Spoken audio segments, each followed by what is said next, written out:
Welcome back to Idiots One Podcast. I'm Taylor. And I'm Bailey. And Bailey, before we start today, I just want to ask you one simple little question. What simple little question do you have for me today, Taylor? Have you ever been camping? Have I ever been camping? Yeah, you ever gone camping as a kid? Were you in like the Boy Scouts, the Eagle Scouts, the Cub Scouts? No, I was not in any of those scout programs, but I have been camping a time or two. Okay, because it's not the same thing. Because that was going to be the question is camping like being in the Scouts? And I think it's not, because anybody can go camping, but you have to be a dedicated, hard-working motherfucker to be in the Scouts, okay? Elevates it to a whole new level. See, I've never been in the Scouts, so I don't have an opinion on that, but I can say that camping isn't too bad. Well, do you know how to camp properly? Do you know how to pitch a tent? Do you know exactly which way the direction of the wind is blowing so that way you can throw the pine needles up in the air and know where it's at? You ever sucked on a pebble because you were thirsty? No, I have never used pebbles to retrieve water moisture. Do you know how to use the needle and the pine thing and the compass on the water with the leaf? No. Yeah, obviously I don't either. I wasn't in the Cub Scouts. Oh, were you not? Or the Boy Scouts or the Eagle Scouts or the any Scouts of America. I was in the Army once. Not the same thing. Not the same thing at all. I think the Army's like the more intense version of the Boy Scouts. So you know how to camp. You know how to like survive. If we were to go into the wilderness right now, just the two of us, butt-ass naked, with nothing, you would be able to survive. No. What? Why? Because in the Army, you learn how to use tools. You don't ever get dropped off, or in my experience, I was never dropped off somewhere naked and said, hey, good luck, we'll be back in 72 hours, homie. You're not doing it right then. Oh, I guess not. They weren't really training you for survival, buddy. No, I guess not. But you know who does train for survival? Khaki Scouts? Khaki Scouts. Which leads us to today's movie, the 2012 Wes Anderson film, Moonrise Kingdom. Written by Wes Anderson? And Francis Ford Coppola. Well, no, I think it was his son, Roman Coppola. Oh, Roman Polanski? No. Oh. Am I going like way too far back with that one? Yeah. Oh, shit. Okay. That's fine. I think I like Francis Ford Coppola more. But it's the wrong guy. No, it's the same person. Oh, okay. I like how you're looking at me like, no, it's not, you idiot. Well, No, I know. One did The Godfather, the other one did Moonrise Kingdom. They are different. The Godfather and Moonrise Kingdom are basically the same movie. What? Yeah, they're basically the same movie. No differences, really. No real differences. I don't think I heard you at all, because what you said was so incredibly wrong. Next week we're doing The Godfather, motherfucker. Okay. Anyway, this is starring Edward Norton, Bruce Willis,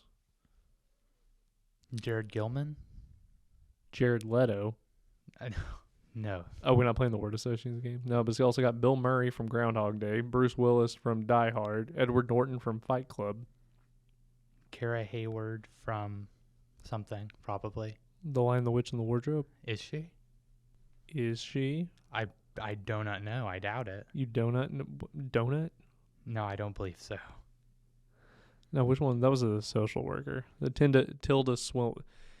Yeah, no, I was talking about Susie. I was talking about Tilda Swinton. I love her. And then it also has, I think that's like it for the notable people. Yeah, I'm pretty sure we hit all of the main actors and actresses and all of the major characters in this movie. Well, there's Frances McDermott.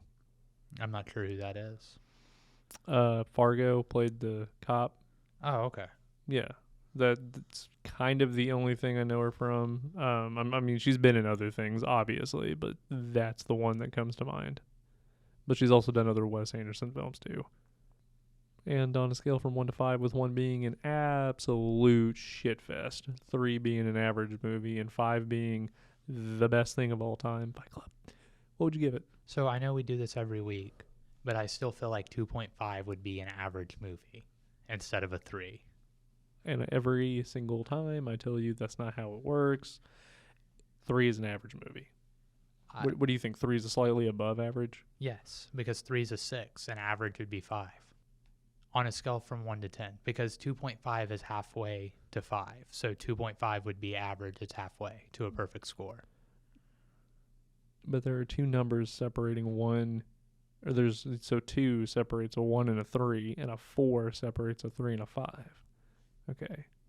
Do you know the numbers that separate a 2.5 from a 5 and a 2.5 from a 1? 1.8. Yeah, see how hard you had to try for that one? I mean, I smell what you're stepping in. I'm not a mathematician. I would give this movie a 3 probably if I had to give it anything. A 3 being slightly above average for me. One day we will agree on this. But yeah, no, I would give it a 3. I think the acting in this was done pretty well. I really liked a lot of the shots. The way that Wes Anderson used still frames with music overlaying it is really unique, and I really liked a lot of the shots where he did that, especially the shots where he was showing Susie and Sam's journey. I thought that was done really well, and those are probably my favorite scenes. And yeah, I would say that I would give it a 3, and those are the things I really liked. So your favorite scenes are Wes Anderson being Wes Anderson? I'm not super familiar with Wes Anderson's work, so I can't say. Really? Okay. We'll watch some more Wes Anderson because that's what I attribute him to. I mean, if you hadn't have told me this was a Wes Anderson movie, I could have told you from the way the entire intro was. As soon as it started, I was like, oh, color contrast, the still shots, what looks to be claymation in certain areas. Oh yeah, 100% Wes Anderson. But I'm giving it a 4. Okay.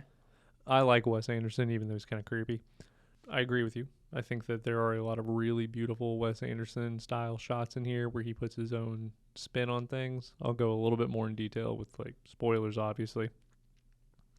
But I will say there are funny moments in the movie if you like dry humor. If you don't like dry humor, which I think is most Wes Anderson, he's just a dry humor type person. And if you like that, the movie's hilarious. There are quite a few spots where I laughed. But if I didn't like dry humor, I could easily see someone being like, oh, this movie was listed as a comedy, but it's not funny. So I agree that it's very funny. When I was watching it, there were numerous scenes where I laughed out loud. The reason that it's not a higher score for me is because the story itself fell flat and didn't seem very believable, and the characters felt kind of static. Oh, I can't wait to get into that. But what do you think Roger Ebert gave it? And this was actually him. Probably middle of the road. I would say probably like a 2 or 3 on his scale. 3.5 on his scale. That's very surprising. Yeah, 3.5 out of 4. So like 4.5 on our scale, which we'll take a deep dive into it. But if you were to summarize this movie spoiler free, how would you do it? Just kidding. I'm not going to let you do that because you fuck it up every single week. That's cold-blooded. Okay. No, I'm kidding. Go ahead. I enjoy hearing you do it and then me fixing it. So if I was going to summarize this movie, I would say that it's about a 12-year-old khaki scout who is an orphan. His parents are dead, and he is emotionally disturbed. Yes, I recognize that being an orphan means your parents are dead. I'm sorry. I don't mean to laugh at that one, but yes, you are over-explaining it. So there's an orphan. Whose parents are dead, right? That's why he's an orphan? Yes, exactly. Oh, so he's you're a saying... khaki scout. He's emotionally disturbed. He meets a girl. They fall in love. So because of that, he is running away from camp, hopefully trying to meet her. And it's a journey about innocence and innocence lost. I like how you tried to save it at the end. I would say that this movie is about a khaki scout boy who decides one day that he doesn't want to live this life anymore because he met a girl. And when he meets this girl, he goes, nah, this life isn't for me, babe. I need to provide in another way. We're going to become one with the land, but our parents won't let us be together. Just kidding. Your parents won't let us be together because mine are dead. Because I'm an orphan. Because I'm an orphan. And he takes her on a journey through the wilderness, showing off his impressive survival skills while the entire island is out searching for them. Before a big storm hits. Which causes the end of the world. Of Warcraft. Dun, dun, dun. No, I think we both explained that very poorly. I feel like my explanation was probably more accurate than yours. Well, no, because that's the beauty of this. Well, this movie's basically a coming-of-age story.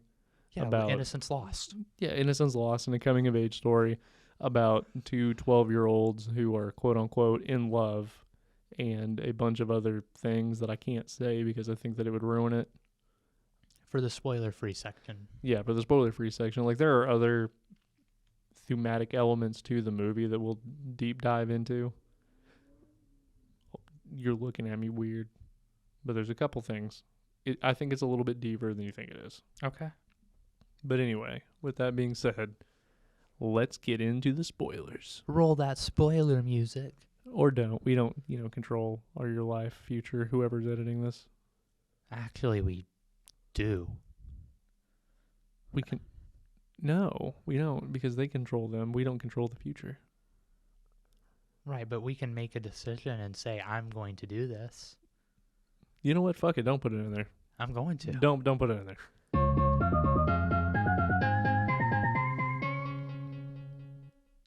Okay, I'll be interested to see if you put it in there or not. It's definitely in there.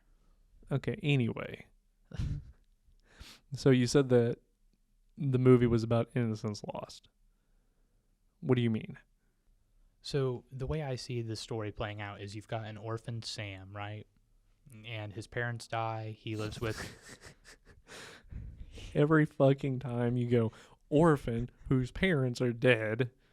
Do you want me to look up the Webster's definition of what an orphan is? So, okay, so let me just elaborate on that a little bit since we're getting into this and picking it apart. So you can be an orphan with living parents if they're emotionally distant. You're an emotional orphan. Or if, your parents kicked you out or were drug addicts and went to prison and you didn't live with them your whole life, you might as well be an orphan. Like, I recognize definition-wise that could be wrong, but I know plenty of people who consider themselves, not plenty. I've met a couple people whose parents are alive but consider themselves orphans simply because they don't know their parents and have never met them because of drugs and prison and stuff. I don't think that makes you an orphan, though. I recognize that technically it probably doesn't make you an orphan, but regardless. Oh, it just makes you adopted. The way I see this movie is it's about an orphan who is... Emotionally disturbed. Yeah, very emotionally disturbed, and they're trying to do their thing. They don't fit in with society. They feel like they don't fit in with the khaki scouts, and they find someone who they think understands them, and they think they're really pretty, and they want to be together, so they start this letter chain over a year where they get to know each other, and they plan out this adventure. And it's about coming of age, but I also think it's about losing innocence, because for children to make the decision to run away and like legitimately plan it out especially over a year's period, there has to be some sort of, I don't want to say damage, but both of the kids are emotionally disturbed. It's portrayed a lot.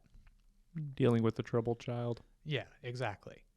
So because of that, it's these kids realizing, oh, I'm perceived as fucked up by the world, or I'm perceived as a black sheep by the world.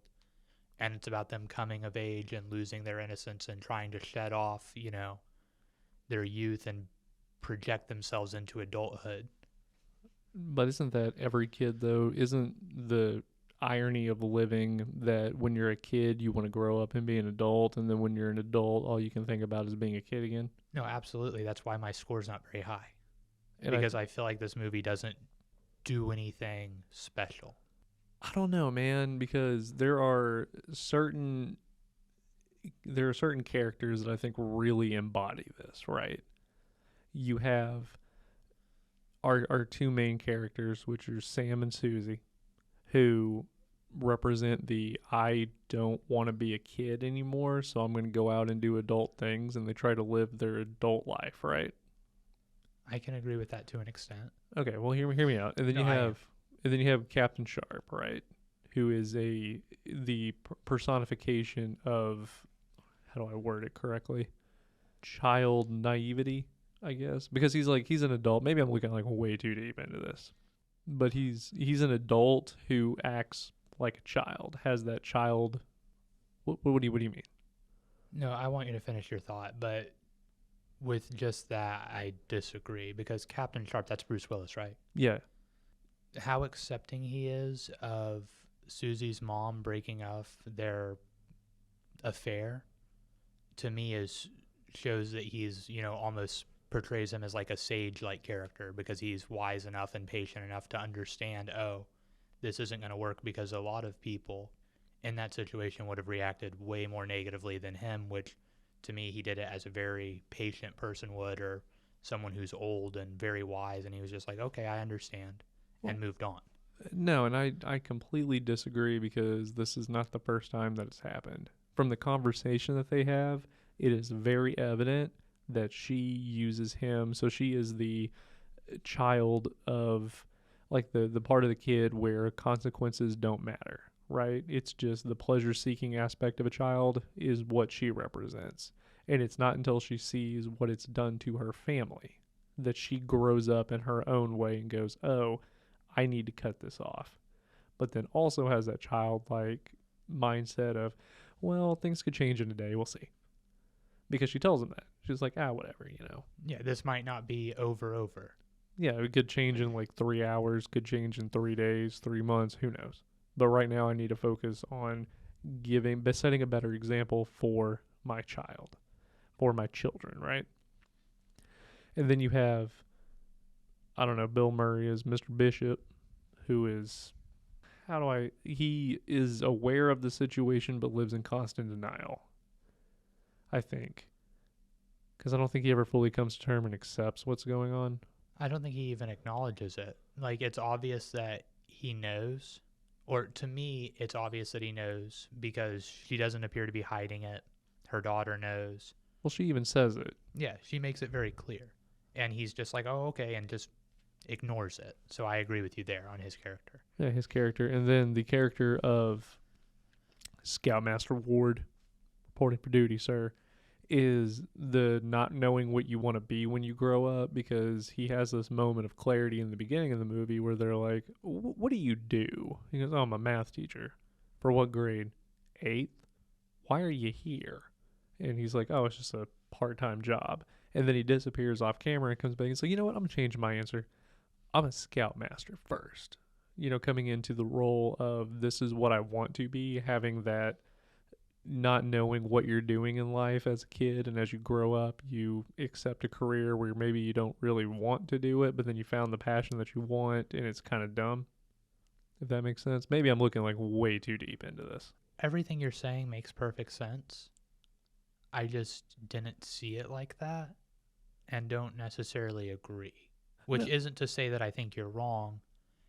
It's the things that you must have focused on to see what you're seeing aren't things that I noticed at all. Right. And that's why I like that we saw this totally different, because, it's a coming of age story for me, showing, the irony of being a child and adulthood and all that.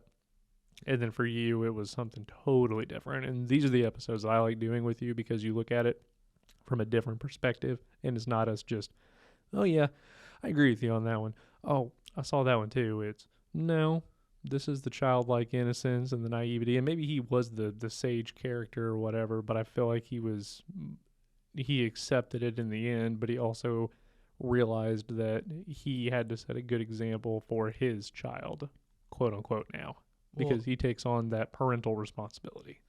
Right, but even then, that's still, to me, showing wisdom. Like, accepting responsibility for, his quote-unquote child now, for Sam, is him showing wisdom. And even knowing that social services had ill intentions, which it could be argued that it wasn't ill intentions because it's a more controlled, stable environment, but that's a totally different conversation. In his mind, social services had ill intentions, so it was wisdom to be able to see that and, acknowledge it in order to try to save Sam from being institutionalized, which I'm pretty sure is how they refer to it as in the movie. In the movie, it is basically he's going to a psychiatric facility because they're blaming him for the stabbing, even though it was the girl. Yeah, it was Susie. Well, no, that's what they say in the movie, and I thought that was one of the funniest lines. That was the girl, very quickly. But good old shock therapy. yeah, they're going to give him electroshock therapy. And he goes, Captain Sharp's like, no, that's inhumane. That's cruel. We can't do that. That's the compassion of the child. That's showing wisdom It's of the showing, sage. no, it's showing compassion of the child. Okay. The childlike compassion of this is wrong when all the other ones who are in that state of, you're the outcast, you're weird, you're different, and they hate him. Like everybody that has ever grown up around Sam that is his age does not like him because he's an outcast, which is a lot how children are. You're different in one way or another, and this is because, I have parents and you don't, so you're emotionally disturbed. And they just look at him, don't really get to know him, don't understand, but because he's different, they're like, oh, fuck you, I'm just going to beat the shit out of you. Did they ever beat the shit out of him? Oh, they attempted to. But then they get stabbed. And then they get stabbed. But, I'm not going to go and find him without a weapon. Like the fact that was their, and the one kid who goes, so we're going to have to use force. Are we allowed to use force? And then, Ward's like, no. This is a search and rescue mission. Do not use force. As their first thing was, I'm going to grab the fucking axe, the machete. Bow and arrow to kill the dog. Yeah. And like they don't care. But that was also one of the most profound things. I would argue that Sam's more of the sage in this situation. Elaborate. So when the dog dies, Susie goes, was he a good boy? And Sam does the line, who's to say? Like, who is to say he was a good boy? Who's to say that he wasn't a good boy? That's another issue I have with this, though. What do you mean? Sam doesn't feel like a kid character. And he feels static throughout, but he also seems like a super stock character that is playing a role. Well, yeah, because he's emotionally disturbed. Right. I'm not saying that he isn't, but because of that, he feels like he's an adult, which makes a lot of the scenes weird. It's the same reason why the scene where they were being romantic, Sam and Susie, was so like strange for me, is because they're two kids, but neither of them talk like children. Yeah, because they say like very profound shit, which could be because they've experienced things. I mean, technically Susie experiences the oldest child is the failure. You're not going to compare to the other ones. Like, you're out here reading books and fantasizing about, mysterious, mystical worlds of dragons while one of your brothers is sitting down listening to an orchestra on a record because he's musically gifted and that's his thing. So who's going to amount to more, especially in, 1965? Like who's going to amount to more? I don't know. Maybe I looked into it way too deep, but I mean, I just think that we saw it differently. oh yeah, I think we did, but I think you could argue that a lot of Wes Anderson movies are like that. So this is the only Wes Anderson movie that I've seen recently enough and remember well enough to have an opinion. Because looking through his list of movies, I know I've watched others, but it's been a minute or longer, you know what I mean? So I have issues remembering them.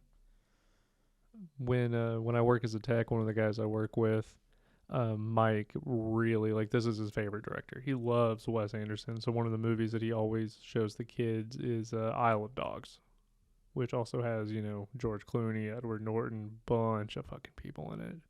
I mean, I'm not going to get into details with that movie, but I like it. It was one of those that I watched the first time and I was like, wait, what? And then when you dig a little bit deeper, you're like, oh shit. And I think that's every Wes Anderson movie, because this is only the second or third time I've watched this. And I know the first time I watched it, I thought it was a funny coming of age story. But this was the first time where I really took it, I guess, more seriously and started to peel the layers of the onion back. Oh, yeah, is it an onion now? It is an onion because it's got many layers. Okay. I wish I saw it. When I watched this movie, there are a lot of things I like, a lot of scenes that I was like, oh, that's fun. A lot of funny moments, but at the beginning of the movie, Sam is to me, likable. He was never unlikable to me. But at the beginning of the movie, Sam is a distant, kind of weird kid that has trouble fitting in and socializing. And at the end of the movie, Sam is a weird, kind of distant kid who has trouble fitting in and socializing. I would argue that he grows up more and is more socially inept than he was previously. Like the love that he has for Susie has caused him to not be as harsh, I guess. The scene that I'm referring to more specifically is when she is talking to him about stealing the library books or whatever, and he laughs at her, and she goes, "That's not funny," and he's trying to hold it. Do you remember that? That's not how that happened. How did that happen? So he's laughing at her not because she stole the library books, but because she says that, she's a troubled kid and her parents think she's troubled. Like when the library books, he scolded her or reprimanded her for taking them, and he's like, "Oh, are you a thief? Are you are you a bad guy?" Well, and then at the end of the movie, or as I say, the end of the movie, when they get caught while they're on the beach area, he specifically he looks at her in that same conversation, right, where she goes, "All my favorite characters are orphans, and I'm just so jealous of your life." And he goes, "I love you, but you don't know what you're talking about." I think showed maturity and growth on his part because that was the same conversation about him being an orphan that they were having with the library books, right? Or something similar. It was just right. What was that conversation? So the conversation about the library books was him saying, "Oh, at my library you can only check out one," and her going, "Oh, well, I kept them," and him going, "Oh, you ought to turn them in. That's stealing. You shouldn't steal." No, I'm talking about the one after. So the one after that is, I don't remember exactly how the conversation started, but she started talking about how her parents think she's disturbed, and then while she's saying that, he smiles. And then starts laughing, but Yeah, he's holding it. yeah, he smiles and starts laughing a little bit, and then she goes inside the tent, and then he goes inside the tent and is like, "Hey, I didn't mean it like that." Yeah, because she goes, "You're really great at making friends." Yeah, that's what she says as she storms to the tent. And then when he comes into the tent to apologize, he basically says, "I'm sorry, I didn't mean it like that." And she says, "Oh, I know." And then that's the end of it. They don't talk about him being emotionally disturbed too during that scene. Well, yeah, because she doesn't view him as emotionally disturbed, and he doesn't view her as emotionally disturbed. They're two deeply emotionally disturbed individuals that don't see themselves or each other in that way. Right. And I think the reason he laughed is because it's a laughable thought if someone says, "Oh, I'm emotionally disturbed," and you don't think they are.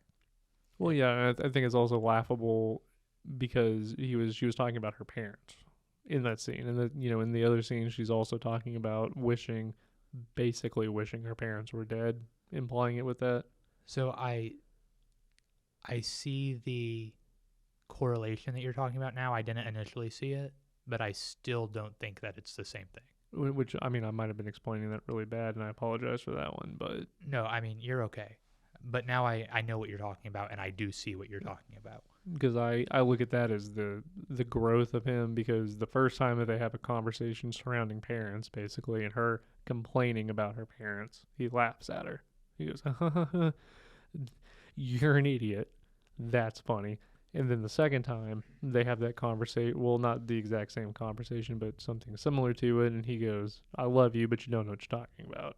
So we see the laugh as having different meanings because I don't think that he was laughing about her talking about her parents. I think he was laughing because he doesn't see her as emotionally disturbed.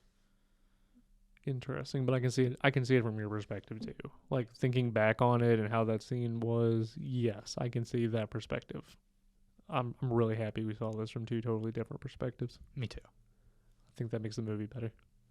But you talking about how that shows him as more mature, in the event that he was laughing for the reason you say, then I totally agree. But because I think he was laughing for a different reason, I don't think it shows any maturity because he's mature throughout. Like it's a coming of age, but I don't. That's why I said the characters feel static because he seems mature at the beginning and knowledgeable. He was brave enough to set out by himself and resourceful enough to be able to get the boat there and to build the fire and to camp and all of this. Well, that's because he was a khaki scout. Right. The khaki scouts got him imbued with them skills. But what I'm saying is he was mature. He was already matured and skilled and resourceful, and that doesn't change throughout. Well, and I think that he was more mature than the other boys because he even asked him, like, you never liked me since day one. Why? I didn't do anything to you, and you just do not like me. Why? Which was, the rejection. And you could say this was a movie about a community of people learning how to coexist with each other, Yeah, I could see that. learning how to coexist in a world that is different from everything. Because, they're technically isolated on a 16-mile island. They have to get their mail by a plane.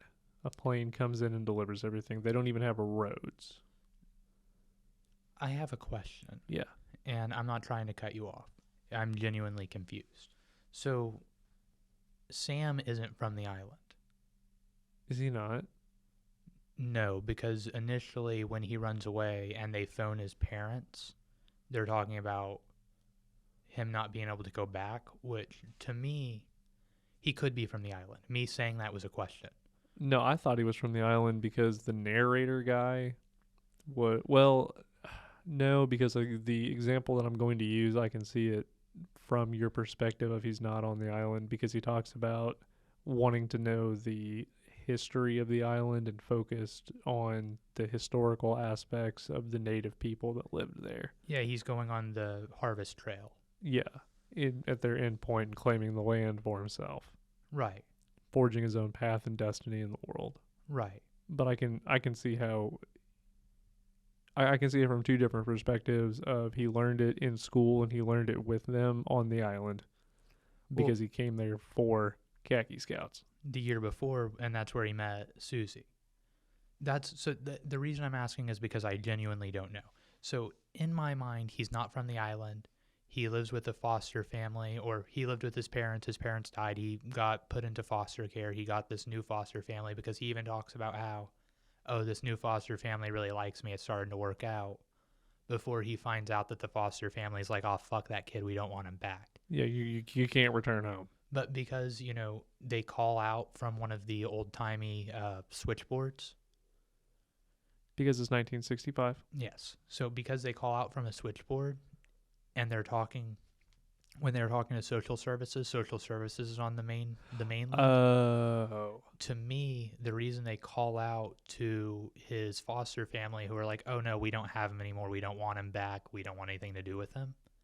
The reason all of that's relevant is because he's not initially from the island because they're trying to get him off the island. I don't know if he's always been on the island and everything, but the reason I'm asking is because if he's always been on the island, why wouldn't he and Susie just run away before? Why would they wait for this specific date? Because he has to come back. That's my thinking. Okay. Yeah, I didn't look at it from that perspective. I think you're right because it never explicitly says it. I don't think it does either, but I don't know. I've only seen it once, so I was asking because I don't know if that's a bit of context that I missed because the fact that we saw it as such different movies leads me to believe that there's something I probably missed, which could just be because I haven't seen it as many times, so I'm looking at it from a totally different perspective. Well, and it could be that he's originally from the island, but then his parents died, and he has to go to the mainland because that's the only place he can live because nobody on the island wants him. Yeah, or his state certified with sponsor or whatever. I don't know how it works. I don't know how adoption and stuff worked in the 60s. Right. And this is also set in a magical land, technically, that doesn't exist, so. Is it a magical land that doesn't exist? Yeah, it's an island that doesn't exist. Was there no storm in the 1965s? Well, I'm sure Is this not based on a real story? No, not like Wind River. What? Yeah, no, we're not doing two of those based off a true story things. But no, I think that you're correct. Thinking back on everything now, it never explicitly says it, but that would make sense as to why he had to wait a year. They wrote to each other, but I mean, they didn't have cell phones back then, so they obviously had to do that. And then it would also make sense as to why they were calling from a switchboard. Because there's multiple troops. So now I guess the question would be, do you think that it's an island inhabited by very few people that actually live on the island and then they just kind of use it as a tourist attraction or whatever, where, oh, hey, the mainland doesn't really have the wilderness aspect of it, so we're going to ship you off for an extended period of time to the island and you'll be a khaki scout? I wouldn't be surprised if that's the case because the only people that we know for sure live on the island are the police officer, which obviously everywhere has police, and the lawyers, which lawyering is a pretty lucrative profession based on my understanding. So it could just be a few wealthy people live there. Well, in the way that they talk to each other signifies to me that they do business on the mainland. Yeah. Like the mainland is where you go, which would be the equivalent to living out in the country and going to the city, which I guess is what it is. But they're just an isolated community of very few people because even when Sharp's going around door to door showing people, like, hey, have you seen this kid? It's not very many. There don't seem to be very many houses lined up in a row. There's a nice little space, and it's also 16 miles from, point A to point B on the island. You wouldn't have a lot of people that live there. Plus, with how fucking empty it is because they meet in a field. Okay. This movie features inconsistent chase scenes. Elaborate on that one. So when Sam gets struck by lightning, he's being chased. Oh, yeah, you're right. And that's something that lowered my score. Because they just disappear. It was, well, the chase distance was super inconsistent because they were gaining on him, and then it switched angles and they were far away again, and then it switched angles and he was being struck by lightning and they were basically gone. Yeah, they like disappear, and then he runs and they're able to climb up the ladder just in time. Yeah. I don't know. To me, it's just stuff like that. I felt because when I started this movie, I was like, oh, this is going to be a 5. Mm-hmm. Oh, this is going to be a 5. And then the movie progressed, and I was like, oh, that was kind of dumb. And then I was like, oh, that was kind of dumb. You're like, oh, that's kind of dumb. Oh, that was kind of dumb. And then at the end of the movie, I was like, oh, the only characters that we can see actual character progression for are Susie's mom. Not even her dad, really. Her dad's still a piece of shit at the end. So her mom has a little bit of character progression and stops affairing in front of her. Doesn't stop affairing, though. Doesn't say, I'm never going to have an affair again. Says, I'm going to stop affairing right now. Because I need to set a good example in this moment. But as soon as Susie's out of the house, oh, we gonna fuck. And then maybe Captain Sharp, maybe Bruce Willis's character, which even him, I don't say there's really any character progression because he seemed like a decent guy at the beginning of the movie. He was affairing, for sure, which is bad, but he's single, and if you're single in the affair, I don't think you're doing anything wrong. Different topic. But he could have a little bit of progression because he gets a softer heart and adopts this kid. And then I guess Edward Norton's character has a little bit of character progression because, like you said at the beginning, he's like, oh, I'm a math teacher who side hustle is scout. Yeah, this is my side job. Yeah, and at the end, he's like, oh, I'm the leader of all the scouts because this guy got lightning blasted or whatever happens. It's the flood hits, right? And then lightning strikes. Yeah, the dam breaks, which causes the flood to happen. And when the flood rushes through, it takes out the bridge and somehow causes the mass amount of fireworks to go off. Okay. I didn't know what caused the explosion, but I know there was an explosion. Edward Norton jumps over and saves him and then jumps back because that scene feels really weird because it's not a long jump.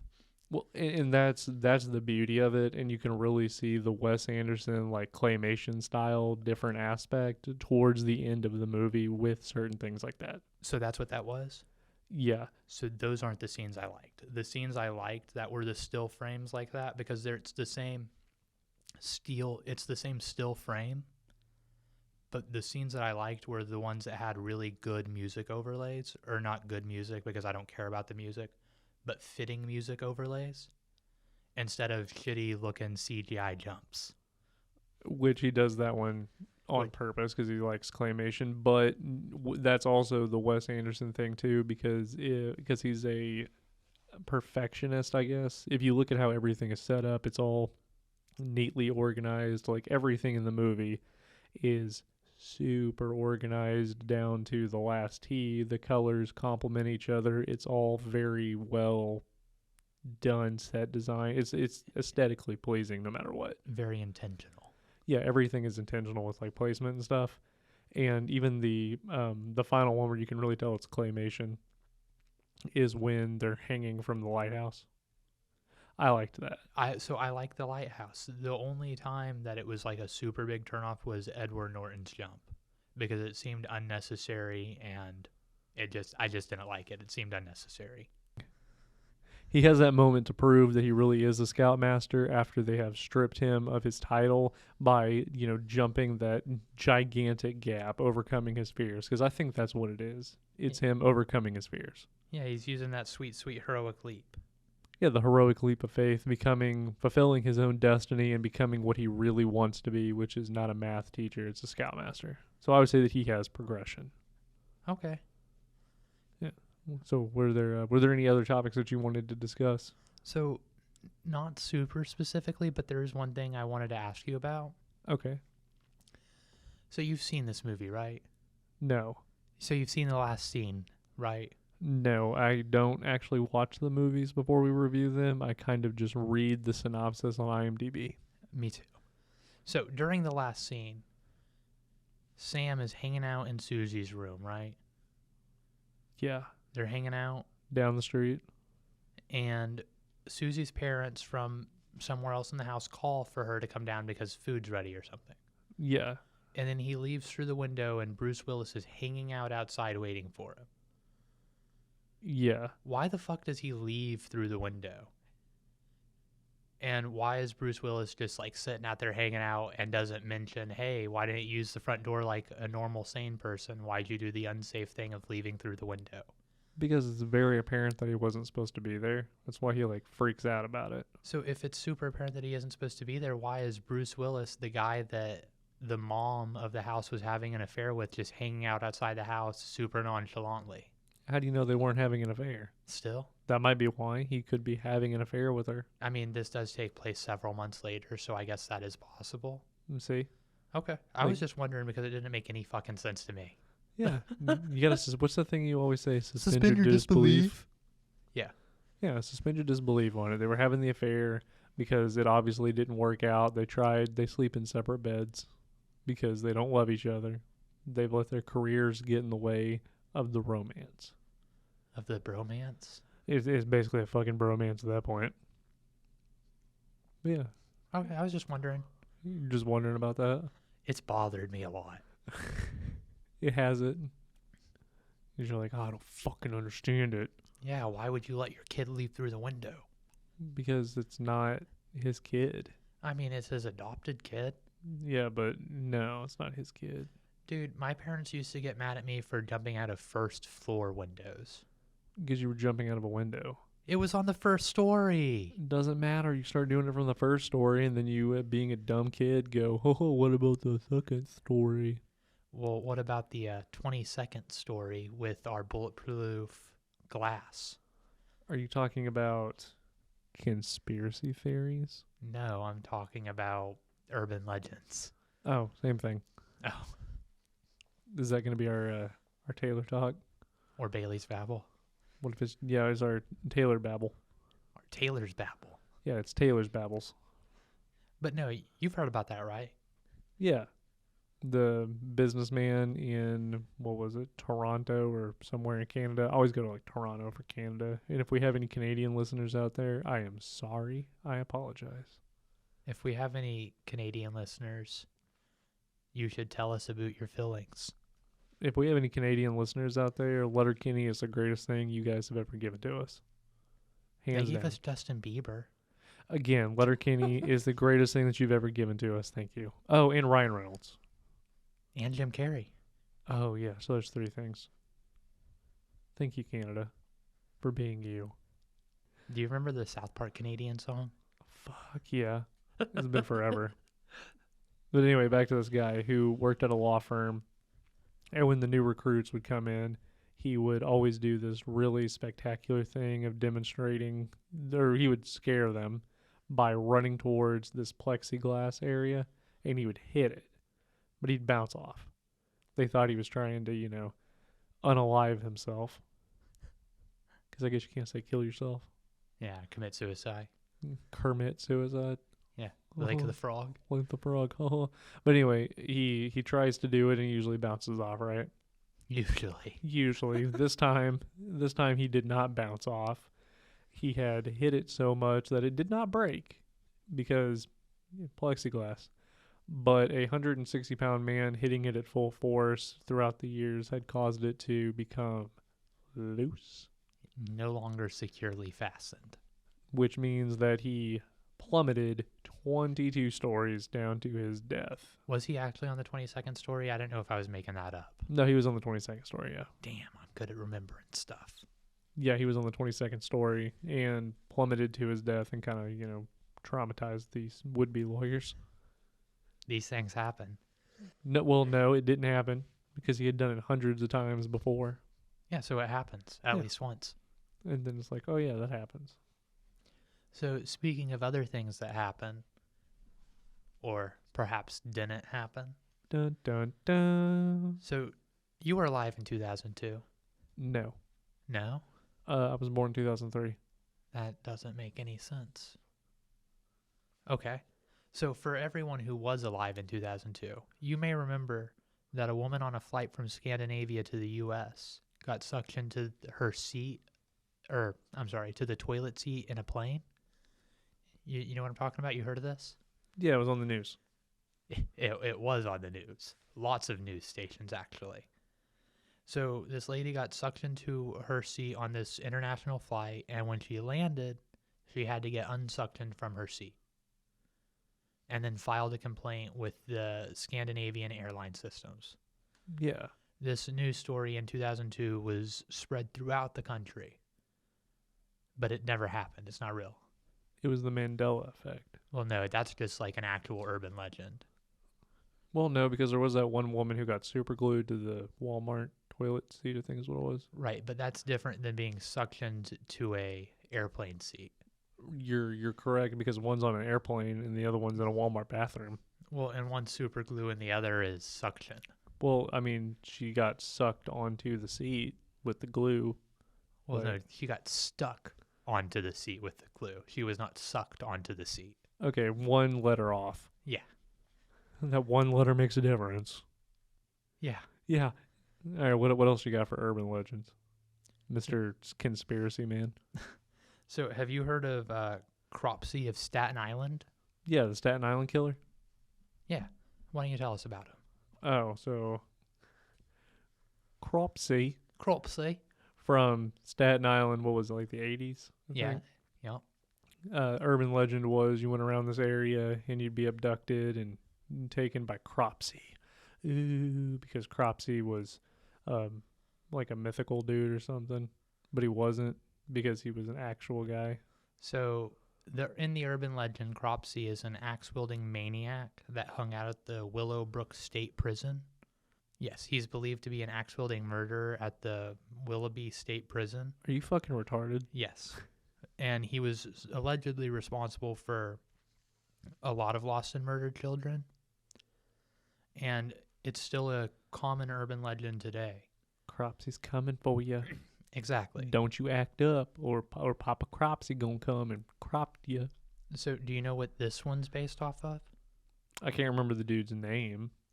So it's based off of an actual child kidnapper is what he was charged for and found guilty of in 1988. Didn't he murder him too? Andre Rand. He's suspected to have murdered some children. It wasn't ever proven Yeah, I remember what that. he got convicted of in 1988 was just kidnapping. because they couldn't. They pinned a kidnapping on him, but couldn't pin murders. Yes. It's believed. Yeah, that was it. Andre Chikatilo. Andre Rand. Yeah, totally different guy. Definitely a different dude. Okay, yeah, I remember that one. So because that one was like a real urban legend. Yeah, I mean, that's a pretty well-known urban legend, more specifically in Staten Island, but there are similar versions of it in a lot of places. Have you seen Hatchet? That really bad movie. I mean, I don't know if it's really bad. It's a shitty slasher series from Oh, the yeah. mid-2000s. Really bad. anything slasher from the mid 2000s was really bad. I mean, that's a fair assessment. Friday the 13th. But reading about this urban legend reminded me a lot of that movie. Oh. And that movie is based on urban legends. I don't know if it's this one or if there are just a lot of similar urban legends. Well, there's a Pennsylvania one, Charlie No Face. What can you tell me about Charlie No Face? So there was this guy in like the 1900s. I can't remember his name. His name was not Charlie though, but he was electric. Wasn't it like Sugar Ray Johnson or something? It was Raymond something. Yeah. But he was, yeah, now that you say it was Raymond something, I can't remember his name. But he was electrocuted from a trolley wire, I think is what it was, and it basically melted his face off. So he would only come out at night because obviously if you don't have a face and you're walking around in the middle of the day, people are going to ostracize you. They're going to stare, they're going to gawk, they're going to say horrible things. I mean, if you don't have a face and someone's staring at you, does it really bother you? Well, yeah, because if they're staring, you would feel them, right? You feel when people stare at you, so he would get that even though he couldn't see because he has no eyes. Did he really have no eyes? Yeah, he had no eyes and no mouth or anything. Well, no, I've seen the picture of his melted face, but I was always under the impression that he had some vision or something. No, I think he was completely blind. Oh, that fucking sucks. But continue. I'm sorry, I didn't mean to cut you off like that. But yeah, he would wander around because he was like wanted to explore, right, and wanted to get out. So he would go out at night, and eventually, what happened was the story got told one too many times, and then there was this weird green mutant alien guy called Charlie No Face that stalked people at night. When it was just Raymond, who he was a nice guy from what I've read, super nice guy. Yeah, just didn't have a face. Yeah, he's got no face. Yeah, the Charlie No Face is in Pennsylvania. That's a fun one. What else? What else do you have? No more. Yeah, those are the ones that I have written down that I'm like that I planned on doing. But there are a couple other urban legends that are fun. Oh, like the headlight one.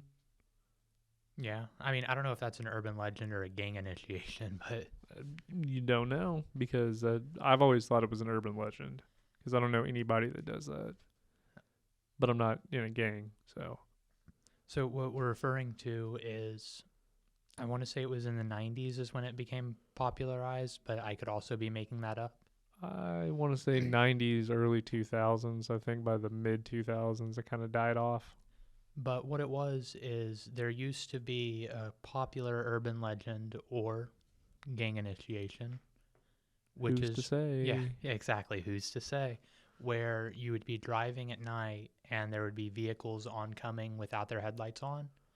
And the natural response when you see someone without their headlights on at night is to flash your headlights at them so that they become aware that their headlights are off and they'll activate them.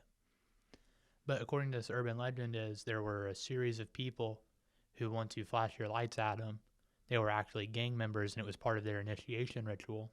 And the first person to flash their lights at them, they were supposed to follow and kill, which I don't know of any cases where this has actually happened or been proven that this is what happened. But, you know, it's another fun urban legend. Well, the other urban legend with the headlights is, the woman driving home from a party or whatever, and the headlights follow her and they're getting close, and she makes a turn, and the headlights are still following her, and every turn that she makes, no matter how randomized it is, the person follows her. And then she gets home, runs inside, tries to contact her husband, and gets shot and killed. They both do by the guy following with the headlights because he was a serial killer. That one is kind of true because I remember a story where it was daytime, but it was a road rage incident where these teenagers do you remember this one? Maybe. The teenagers cut this guy off. It was just cut him off in traffic, whether it was intentional or accidental, doesn't matter. But he follows them to their house. And when confronted, like he gets out, starts screaming at him.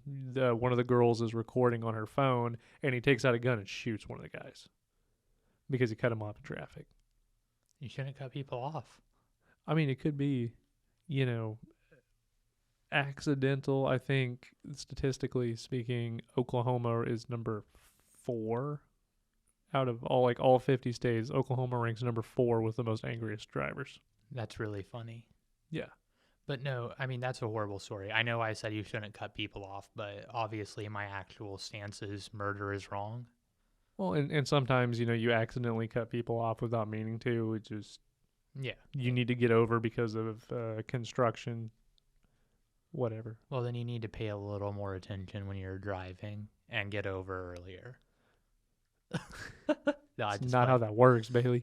But so the urban legend I thought you were going to talk about is the person in the back seat. Oh, yeah, the always check your back seats. Well, yes, but a version of that I've heard is a woman is driving in her car and the person behind her flashes their lights at her and she's like, oh, that's weird. So she pulls over and they pull over behind her and they're like, there's someone in your back seat, which I don't think that's true. I think it's just an urban legend, but it's one I've heard before. Well, because that comes from the old days, or back in the old days where, people didn't really lock their house or their car. And if I remember correctly, she stops at a gas station. It very well could be a gas station where the person's like, oh, there's someone in your back seat. Yeah, because a convicted killer had been, I think he was like stabbed or shot or something, and was in the back of the car bleeding. And she goes to use the bathroom at a gas station, and when she goes to leave, the clerk like blocks her and says, "You're not leaving," and freaks her out. And it was because there's a dude in the back seat.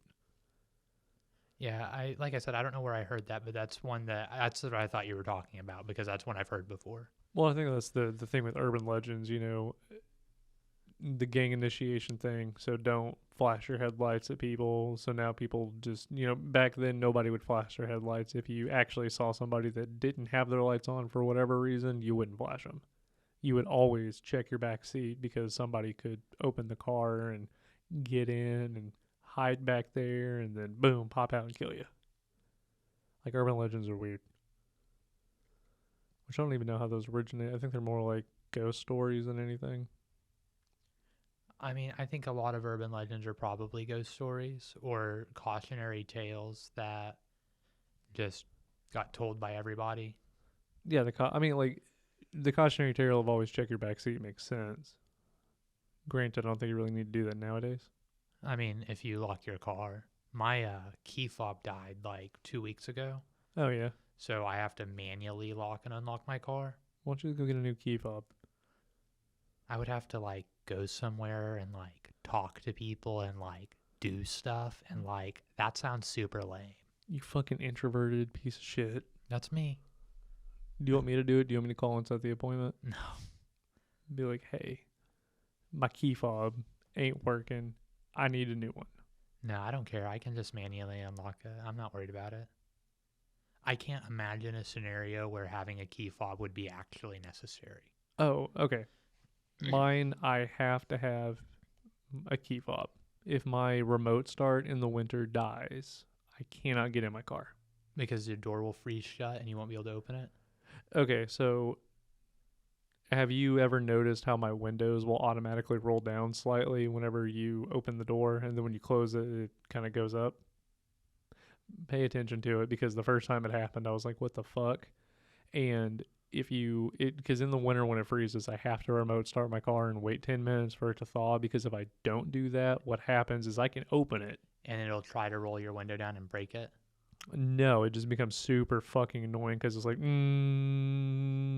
because it is trying to roll it down and then there's this wind gap now because it's not where it needs to be. So when you drive, it's just, but yeah, that's, with my vehicle, it is required that I have a key fob that works at all times. Or you could just move somewhere where it doesn't ever get too cold for your windows to roll down.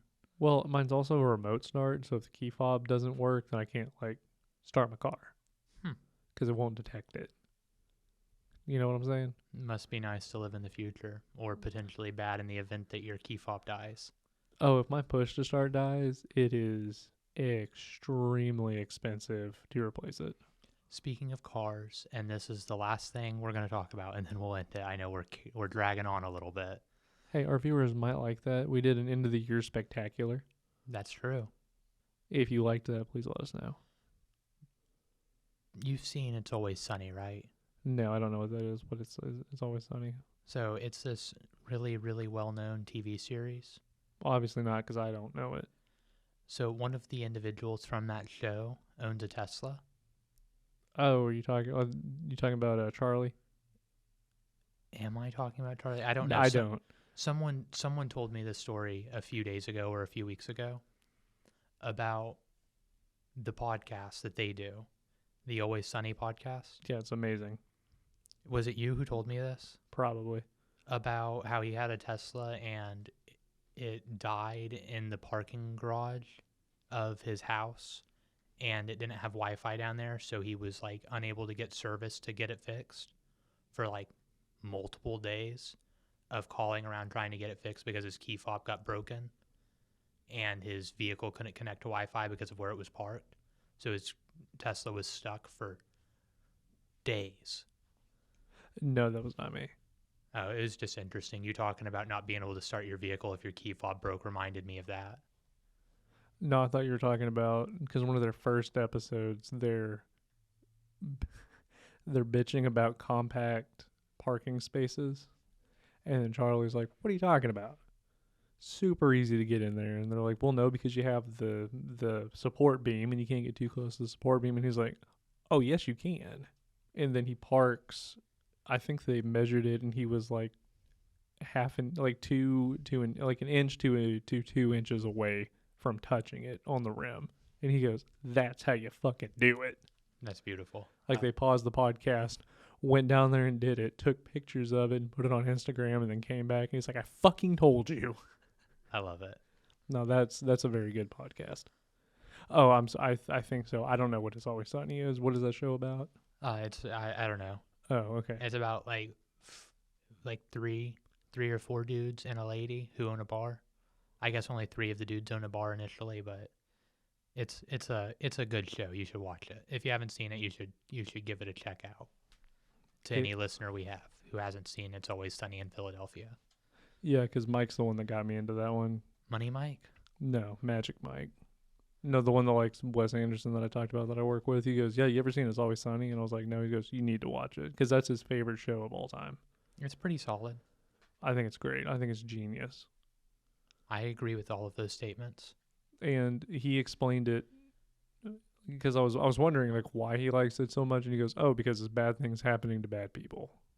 Whereas Arrested Development is kind of the same thing, but it's good things happening to bad people, because you could argue that the people in Arrested Development are the exact same as the people in It's Always Sunny, but nothing good ever happens to the people in It's Always Sunny. Well, no, that's not true. A lot of good things happen to them, but it's always They get addicted to crack. Intentionally for welfare. Yeah, for welfare. But no, a lot of good things happen to them. It's just because of their decision making, good things happening to them still ends up bad. Yeah, whereas in Arrested Development, even though they have the same decision making process, still good. Yeah. Yeah. It doesn't paint life as realistically as It's Always Sunny does. Not that It's Always Sunny paints it realistically. I was going to say, it doesn't paint it realistically at all. No, it kind of does. How? How is that bar functioning? From the patrons. No, because they're never there. Really, realistically, how often are they at that bar? And when they're at the bar, what do they do? Drink. It's a bar. They sit around, they drink their own product. There's like nobody in there. There might be 1 or 2 people in the background at a time, but there's nobody in the bar. I just think you're a hater. No, I'm not a hater. I think you're a hater Taylor taught. And with that being said, this has been 2 Idiots 1 podcast. I'm hater Taylor Tater Tot. And I'm Bailey. Thank Bye-bye. you so much for listening. Bye-bye. Bye.